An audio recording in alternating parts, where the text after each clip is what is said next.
because I can't see it. So today's workshop is a chance to learn about our grants, understand what we are looking for during the scoring process, and hopefully provide you with some useful tips to go home with. So I'll also provide some information on our free energy surveys that we're offering, and there will be an opportunity, like Lisa said, to ask questions at the end. The next slide are the aims of the Zero Carbon Communities grant scheme. So the Zero Carbon Communities grant scheme's aims are summarised in this slide. As you can see, Scheme 1 supports communities to promote behavioural change and reduce reliance on fossil fuels. Number 2, aligns with the aspiration for net zero carbon by 2050 in our zero carbon strategy. And 3, it has a £100,000 total budget. Next slide. So this is our funded projects. So looking at the table, you can see in the final column that 40 applications were received in the first year, slightly more in the second year, and funding has been awarded to a total of 36 projects. I've included the breakdown in terms of type of project, and as you can see, there are lots of applications for community building projects, but in past years, unless they were imaginative in how their project was going to engage the community, they didn't get funded. And we found that the success rate for projects to encourage cycling and plant trees were better for both years too. So in the next slide, there's some examples of the projects we've already funded. So starting in the top left-hand corner, we have the Orchard Park shared electric cargo bike, which provides sustainable transport for families in the new settlement of Orchard Park on the edge of Cambridge. It's also recently proved useful in providing transport for community litter picks. So this is one of 12 projects encouraging cycling which we have funded, including a couple of electric bike subsidised rental schemes. And you can see the launch of one in Great Abington in the centre, top centre. So we've also funded a project to promote the National School Streets initiative in our district. This sets up temporary road restrictions outside schools. We've also funded a couple of initiatives to teach people to repair their bikes, and various projects to provide cycle paths and parking. The bottom middle photo shows some of the recently installed cycle racks at Milton Country Park by Milton Cycling Campaign. We're planning to install many more racks in other key locations. In the bottom left, we have a tree and hedge planting initiative in Camborne, another of our new settlements, this one involving the school. And bottom right shows a tree being planted in Histon and Impington Trees Action Group. In total, 1,000 trees and 750 metres of hedges will be planted. The tree planting for carbon sequestration has proved very popular, and we have funded 14 of these initiatives. It's the conversations leading to these kinds of projects that we find really valuable. Picture in the top right shows Ickleton Village Hall, whose inefficient lighting was replaced with low energy equivalents. Their Village Hall Open Day explained their aim to be greener. So when we fund energy improvements for community buildings, this is the kind of engagement we want to see, a village event where people can come to find out what they can do in their own homes, in their own lives. It's like leading by example. And the next slide summarises the key information on this year's grants. So if you could just note the deadline is earlier than the rounds 1 and 2, so it's on Friday the 30th of July. And the next slide, so who can apply? Obviously, as village halls, you know, you're more than eligible being a non-profit organisation to apply, so that's absolutely fine. But obviously you have to be based in South Cambridgeshire. But if you're based outside, you can still apply, but your project still needs to benefit South Cambridgeshire residents. And this year, in the next slide, we will be breaking the grant down into 3 streams. So obviously community buildings, nature and other. Community buildings and nature were the most popular with our applicants last year, so we wanted to include these again, but also provide an extra smaller category for other bold and ambitious projects which meet our objectives to a high standard. So now onto the objectives on the next slide. We will be scoring on how your project achieves the following. First objective, here it is really important to consider the wider community engagement aspect of your project and ensure that there is more than just publicity, but something that can help to promote behaviour change in reducing carbon emissions. For example, how has the community been involved in drawing up these proposals? Or what plans are there for community involvement in the project in the future? What difference will the project make to your community? How many adult and children volunteers will be involved in your project? How will your project inspire and encourage others to do similar projects? The second objective, the reduction in CO2 in the atmosphere, this needs to be measurable in some form. This can be an estimate, but we would expect some form of explanation as to how you arrived at your answer. If you're applying for funding through our nature theme, you will also need to include how you will be providing new or enhanced habitats for wildlife. And finally, additional value. This could include funding contributions or contributions in kind, for example, volunteer time, expertise from other sources, collaboration between organisations, or evidence of local or member support. We would like to stress that part funding from other organisations will be taken into consideration, especially if you're requesting more than £5,000. And it's important to note that due to the number of applications we're expecting to receive, competition will be high and we will be unable to fund all the projects. So for that reason, we'd like to highlight to not assume that submitting an application will result in funding. So on to the next slide, which is the themes in more detail. In our community buildings theme, we are interested in funding improvements to community buildings to reduce the need for fossil fuel energy. So for example, grid electricity, gas or oil. We will prioritise improvements which take a whole building approach, which takes into account the energy hierarchy shown on the slide. And this ranks the stages on the way to using less energy in a building. We will also be prioritising improvements that have already been recommended on an energy survey. So energy conservation measures could include draft proofing, insulation of walls, ceilings, roofs, floors and pipes, and the replacement of doors or windows. Energy efficiency measures could include lighting upgrades, smart heating control units or infrared heating. And with solar PV and battery storage systems for solar PV, it's important that you can show that feasible energy conservation and efficiency measures have already been undertaken, or you have a plan to undertake these. We will prioritise schemes where a significant proportion of electricity generated will be used on site, either through daytime use of the building or through battery storage. With our community building applications, we'd like to stress that only those applications that include a community engagement aspect will score the most points. So it's more than just improving the energy efficiency of a building. For example, Willingham, who will be, so Linda from Willingham will be speaking in a minute. Willingham Parish Council received £13,142 in the last round to install infrared heating panels in their village hall. And we felt that their application stood out due to the amount of community engagement plans. So on to our next theme, which is nature. So you may have a sort of nature area with your village hall that potentially you could apply for something. So with our nature theme, we are looking to fund a variety of tree planting and other nature-based solutions to help combat climate change and increase biodiversity. Consideration will be given to projects which capture CO2 from the atmosphere or prevent its release, whilst at the same time creating or restoring natural habitats. And in the next slide, we've got some examples that you could consider. So these examples could be the planting of a landmark tree in a small open space, planting of a small tree population, a community orchard project, community tree nursery project, community allotment project, creation or enhancement of a community nature area, small scale restoration of peatland, or a hedge or larger village-wide tree canopy project. So there's quite a few options there, but you could always think of your own one as well. And with our other projects on the next slides, this is our smaller category where you can devise your own projects. So of interest to us are bold, ambitious and imaginative projects that are able to fulfil the given objectives to a high standard. And there's just a few examples on the next slide, potentially a community initiative, an event that promotes sustainable lifestyle choices, improvement to a cycling infrastructure, a project that promotes cycling, or any waste reduction projects.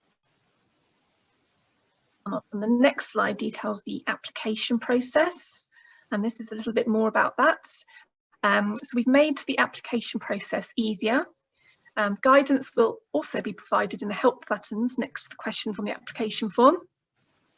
You'll have an option to choose one of our options or devise your own project, as already mentioned. You can apply for more than one project, and if you've applied to us before and have been awarded funding, you're more than welcome to apply again this year. And all projects will need to meet the objectives as stated in our guidance documents. And the next slide, before you apply, just a few reminders before you apply. please take your time and read the guidance notes, which includes the objectives already mentioned. Please remember that part funding is looked upon favourably, especially in the case of projects asking for over £5,000. Applicants seeking less than £1,000 are encouraged to apply to the community chest where there's funding available. And lastly, we are more than happy to discuss your project with you if you think that would help.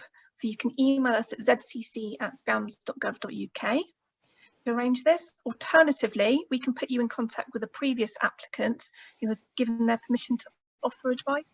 Some people find that really useful, just to sort of talk it through with somebody that, you know, that might give them some ideas. And the next slide is just summarising how you can apply with our webpage link.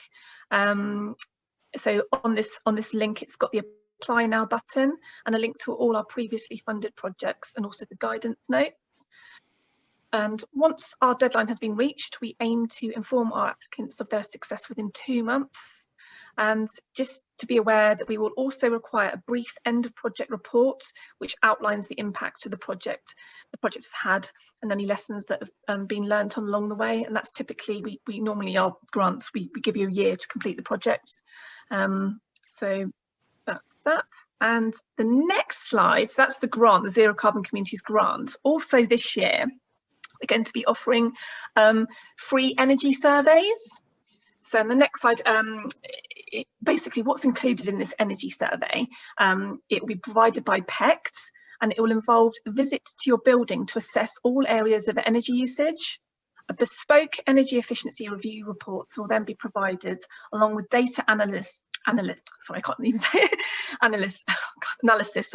and follow-up support.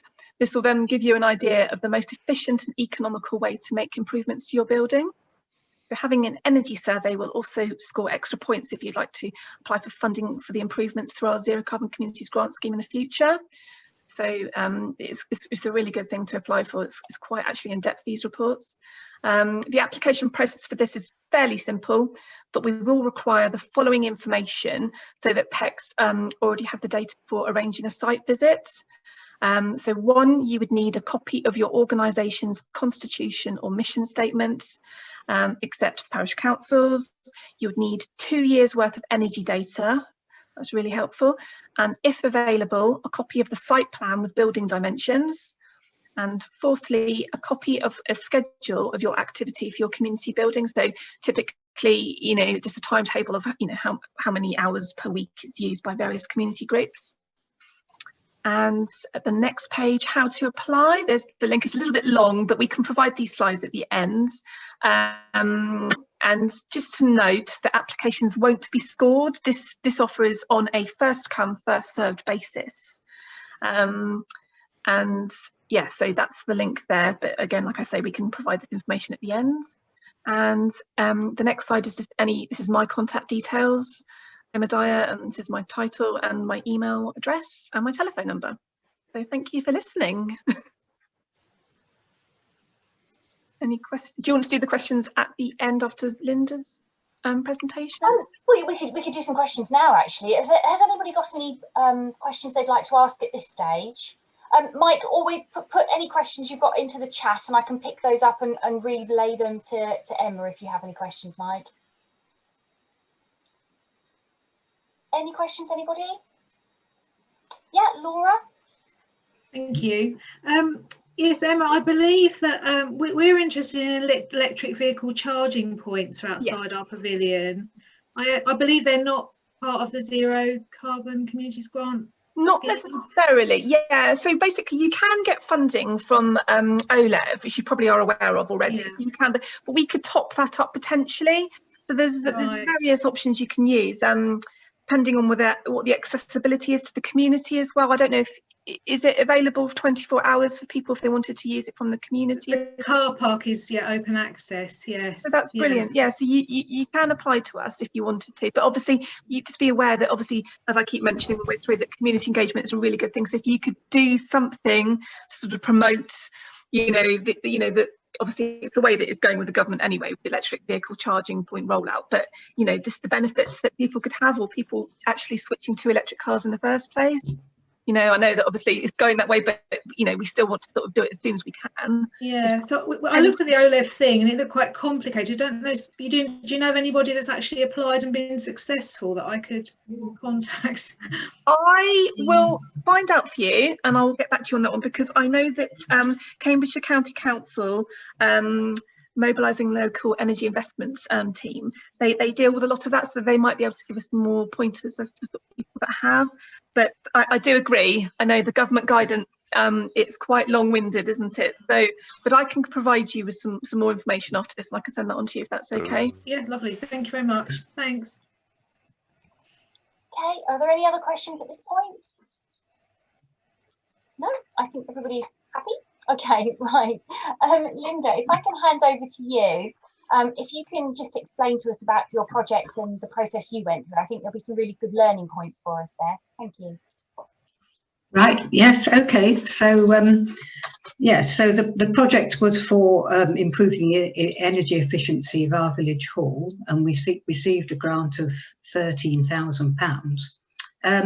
I'll say a few words about the building, and then the energy survey which we had, and then our application, and finally what's happened since. Although sadly we had to wait a long time for our matching funding from Section 106 money, so the project actually hasn't yet been done, which is a bit of a shame. But anyway, hopefully we finally heard yesterday that the Section 106 money is coming through, so we should be able to get going within the next couple of weeks.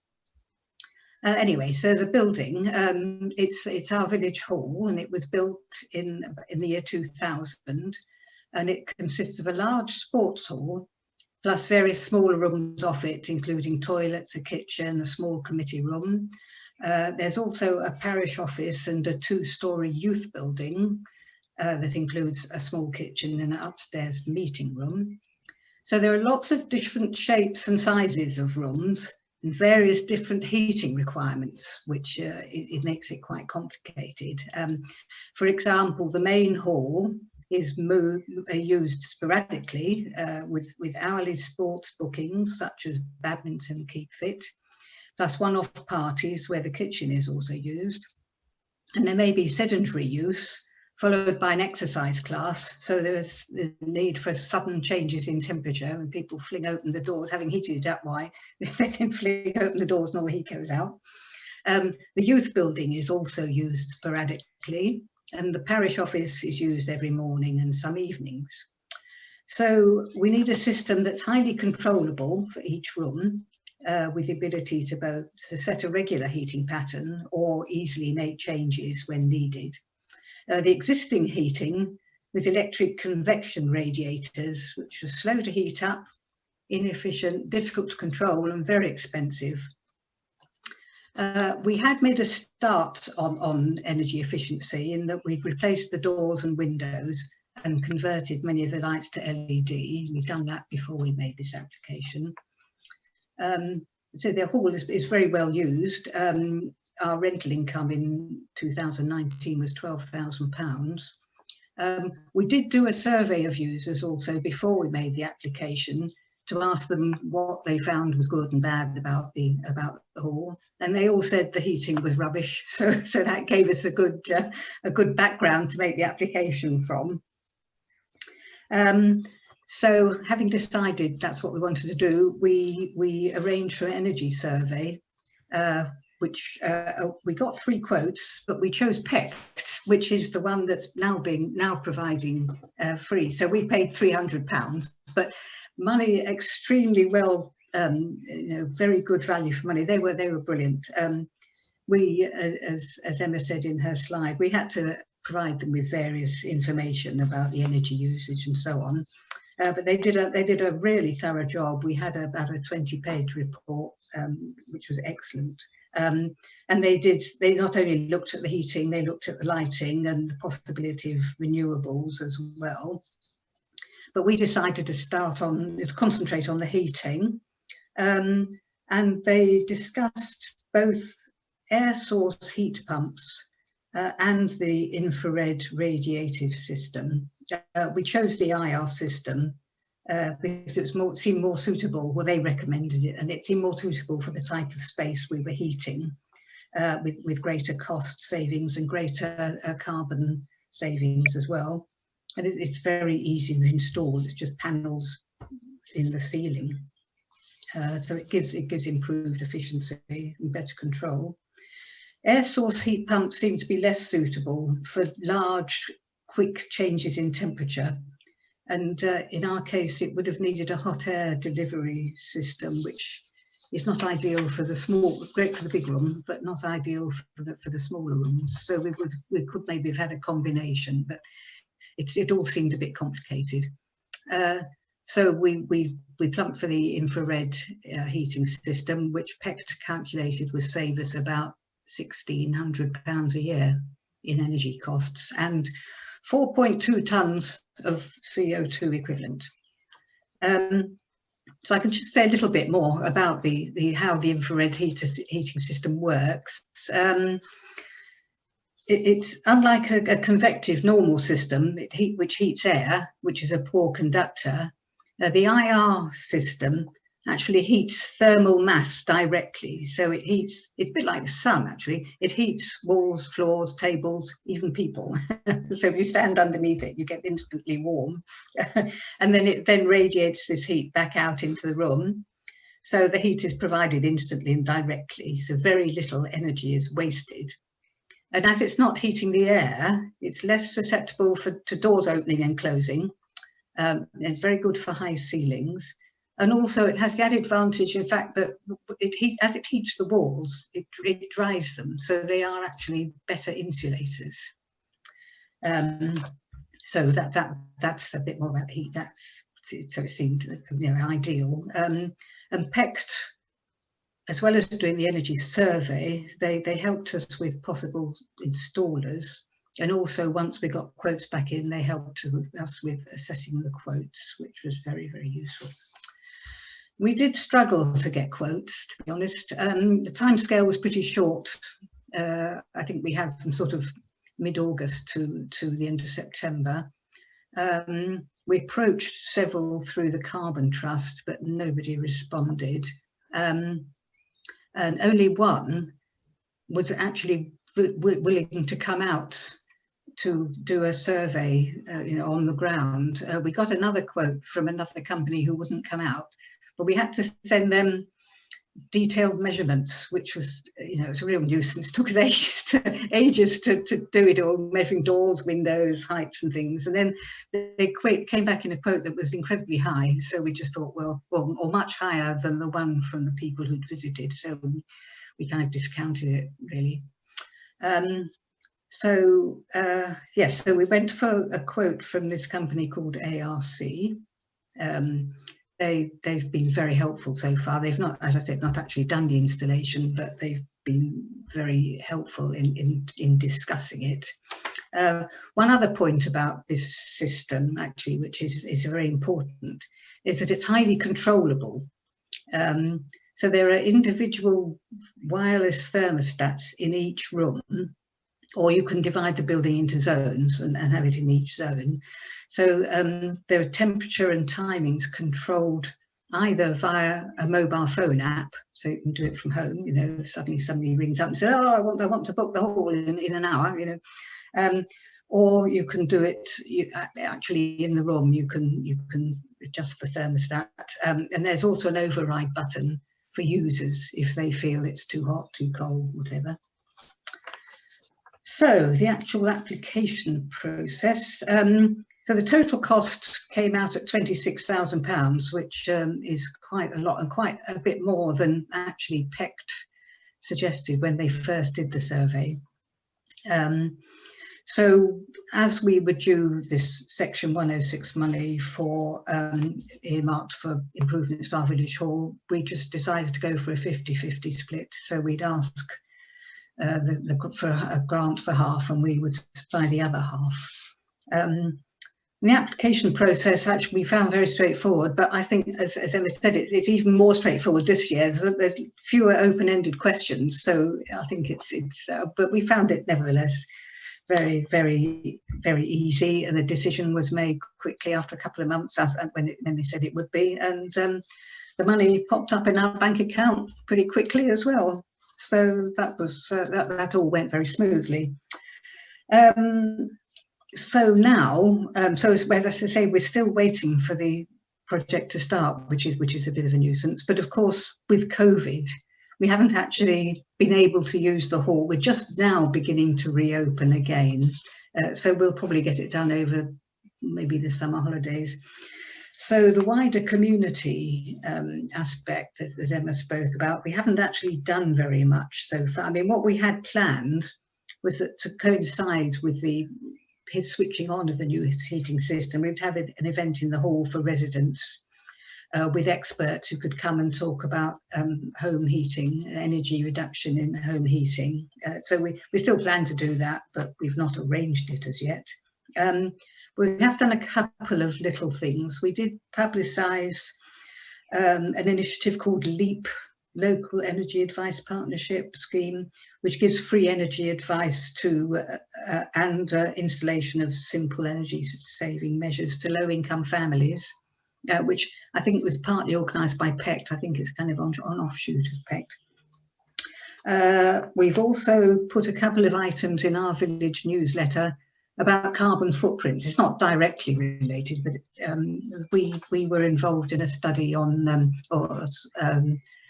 creating parish level carbon footprints. We helped with a sort of initial stage of setting that up, so we've put that on our village website. We've also talked about individual carbon footprints as well. So I think that's about it. So if anybody's got any questions, I shall do my best. That's really helpful. Thank you very much. And I think there's given some really good tips, I think, to people about, you know, the possibility of what you can do. I do know of one other hall that used ARC, Kim Bolton, Mandeville Hall over at Kim Bolton had the infrared panels put in a few years ago, and they've always spoken very positively about them. And the fact that the chairman can sit in his living room and, you know, turn the heating up and down as required. Yes. So it's a very intelligent system, and as I say, they thought that it worked perfectly for their village hall. So really interesting to hear that you're going to have that. Are there any questions from anybody?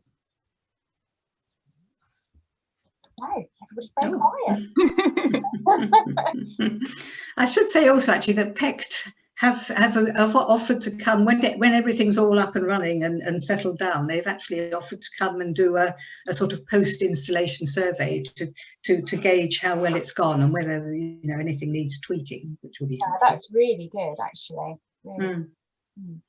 Can I also direct people to our climate environment's web pages at the council, because we've got a few case studies on there as well that might be useful to people, and then get again the infrared heating, that's all on there as well. So just if you wanted a little bit more information, there's case studies on air source heat pumps, the whole lot there. So just, you know, because obviously you know, if you're not sort of too familiar with it, it just gives you a bit of basic understanding as to how it all works. Emma, if you could send me the link, what I can do is send that round with the presentation to everybody afterwards, so that they can link onto it then. You've got the slides as well, so you can share the slides on top of that as well. So yeah, that should give plenty of information. I know one of my links I shared was quite a long one, so so that's fine. But that's lovely. That's really interesting to hear, Linda. Thank you. Right, I've sort of made more or less read from notes, which I can make available if anybody wants to have a look at it. Yeah. It's a little bit concerning about the installers. That's the only thing. Obviously, you know, you said you had a bit of a struggle with the installers. You know, that's the only thing that we can't control. And I suppose a lot of things are impacted with COVID. It has a knock-on effect on everything. So potentially going forwards for people, it might not be so much of an issue for them, but just be aware that there might be a few issues along that route. But I've made a note of that just so that anybody that comes to me, hopefully, you know, but we can't, obviously as a council, we can't recommend anybody as an individual, an individual company, but you know, it's obviously a sticking point there. So I've made a note of it. I think it's useful to hear from other village halls about the measures that they've taken within their facilities, because it's something that I can always do, is put people in touch with people who have got similar technologies in their building, because I think it is just so useful to hear from somebody who's been there, done it, tried it, and they know the results. And I appreciate each building is different, but it is useful to hear that feedback, isn't it, in terms of how it's worked for a community building, because as Linda said, you know, one minute you've got, you know, a yoga class in there, and the next minute you've got a completely different type of class. And so you've got to be so flexible, not only in your space, but in heating that room. And as Linda said, you know, one wants the doors thrown open and the others want to keep warm. So that is the beauty of the infrared heating. It is pretty instantaneous, and it heats, as Linda said, it heats the person. So, you know, you might not necessarily need to heat the whole room, but that person, the thermal, you know, obviously, you know, getting the heat. So especially in the winter time, if you're not using it that often, and, you know, people sitting down especially, that, you know, getting cold, but they won't feel so cold because the infrared's helping. So I think a lot of hotels use that system as well, and it's quite I've heard that you can get it, sort of the actual panels themselves, they could be put on the wall and they actually look like pictures, some of them, that can be disguised as pictures. So it's quite clever. It's also, if you want to, you know, I mean, the ones we're suggesting are in the ceiling, but if you want to warm your feet, you can actually have a panel put in the wall sort of under your desk. Yeah, it's great. That's really, really useful. It's amazing the you know, the technology that's out there now, isn't it, and available. And also the smart controls, you know, so if you're like Linda said, you know, you're at home and you think, oh, you know, I've got a class suddenly booked, I'll quickly put it on now, so it's all ready for them when they come in. That's brilliant, isn't it? That's really saving that trip, the fact that, you know, otherwise a trustee has got to go down to the building, he's got to unlock, go in, turn the heating up, you know, turn it down when the class is finished. It takes all of that pressure away from people who really can be spending their time doing other things than running back and forth to the village hall. So. Okay, so thank you very much. I think this is probably a record in terms of speed of networking event. This one we've done brilliantly this morning, haven't we?